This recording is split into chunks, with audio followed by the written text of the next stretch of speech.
I'm going to use the biscuit joiner. This is going to be just so much easier for me. I'll set the fence at 45 degrees. And I've done biscuits in plywood many times. I shouldn't say many times, a few times. So I know with this biscuit joiner, I just take the fence all the way down to the end, and that should put me about where I need to be. Okay, so if you see, and I have it set, yeah, I have it set on 0. With biscuits, you could do a 0, 10, or a 20 size biscuit. 10 is the smallest size, and that's the size I'm going to use. So let's see. Yeah, that's close enough for me. So when I do make that cut, okay, it's going to come in right there. Can you see that? There. Exactly where I want it to be.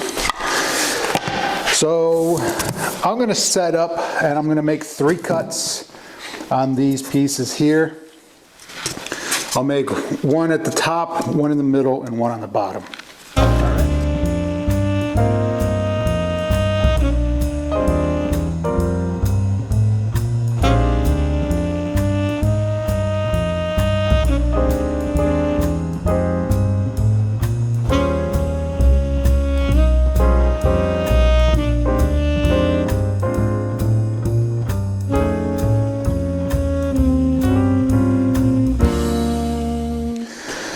It's a little dry fit of the column.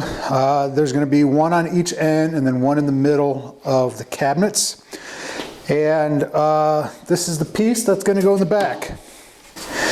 And I've already set the table saw up, and I made a little test piece to make sure that's going to be exactly what I need. And it fits in there perfect.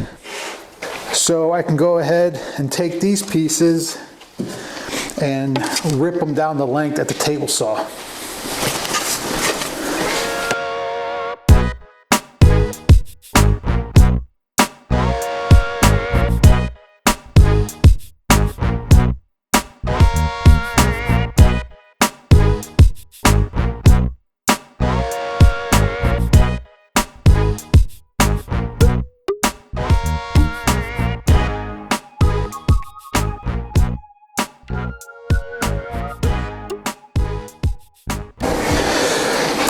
Okay, now that I have these pieces cut for the back, I'm ready to clean off my table and assemble these bad boys.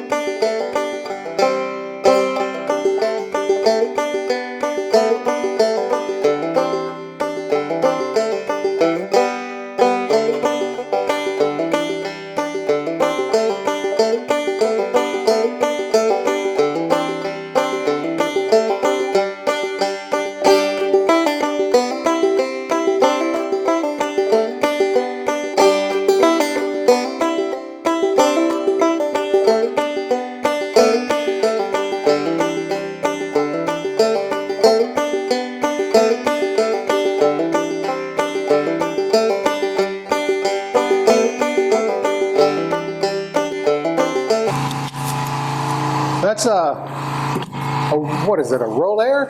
What do I have? I forgot what a Rollair JC10 Plus air compressor. That thing's quiet. I love it. Love it.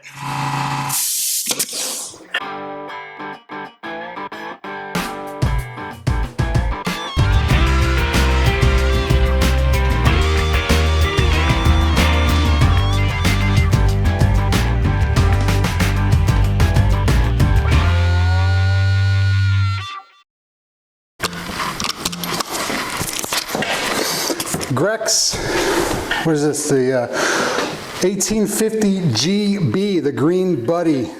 What happened to me, it's got a lockout feature, so whenever the nails get to a certain point, it won't let me shoot anymore.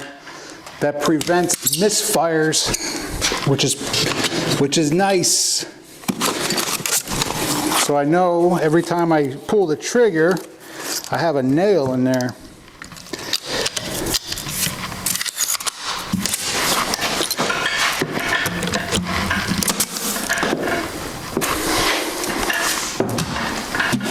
Check it, check it, check it. Woo-hoo-hoo. Nice and neat.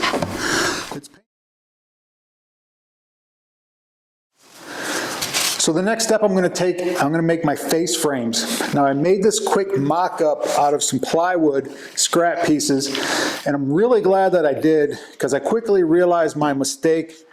I forgot to add 5 millimeters down here in the bottom.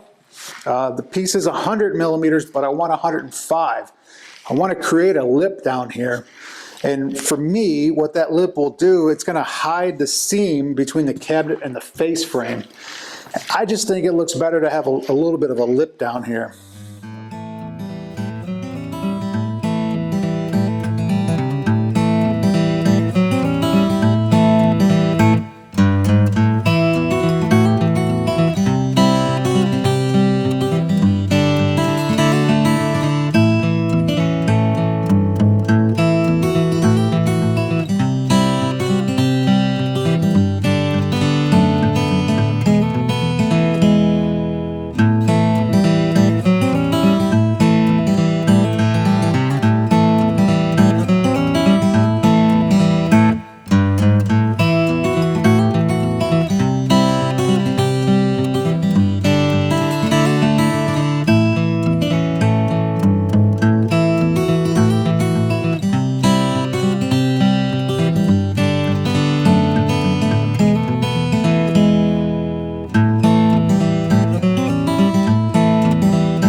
Hope that it's square. Oh yeah, baby. I can't complain about that. I mean, when it's perfect, it's perfect. Right? All right, just for giggles, check my diagonals. 955. 955. Okay, it's that easy. It's that easy, folks. So I don't know how many of you guys out there use pocket screws. I think it's funny. Personally, I think it's funny when people comment. You know, when I watch other people's videos, sometimes I'll read the comments. And you'll see somebody putting, like I am, somebody's putting together something with pocket screws, and you always get those comments, a true craftsman will never use pocket screws. Who cares? Really, who cares? You know, woodworking is joining two pieces of wood together. Who cares how that person joins two pieces of wood together? You can use so many different methods to put two pieces of wood together. At the end, it's the same result, right? If I use pocket screws, if I use mortise and tenons, if I use biscuits, if I use dominoes, you're not gonna see them once the friggin' face frame is on the cabinet, right? So who cares? So just put your stuff together. And all those videos or all those comments, they come from the same tough guys behind their keyboards who have no videos on YouTube to back up what they're saying. I love it. YouTube keyboard tough guys.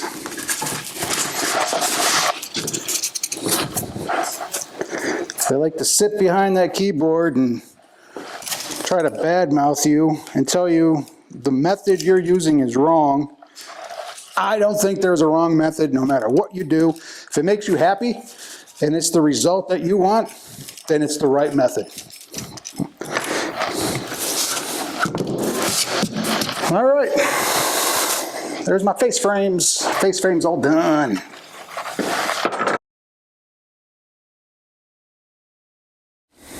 So to go back to what I was talking about, the little 5mm lip down here in the bottom of the cabinet, for me it finishes it. It hides that transition between the face frame and the cabinet. And even though I have a really, I don't know if you're going to see that, it's a really tight line, it's a tight joint, but looking at it, because this is going to be on the floor, so you're going to be looking down, I think it's going to hide that seam better. So, you know, this was my my test piece. Not sure if you'll pick up the height difference, but I don't know, it's just a personal thing. I think it looks better.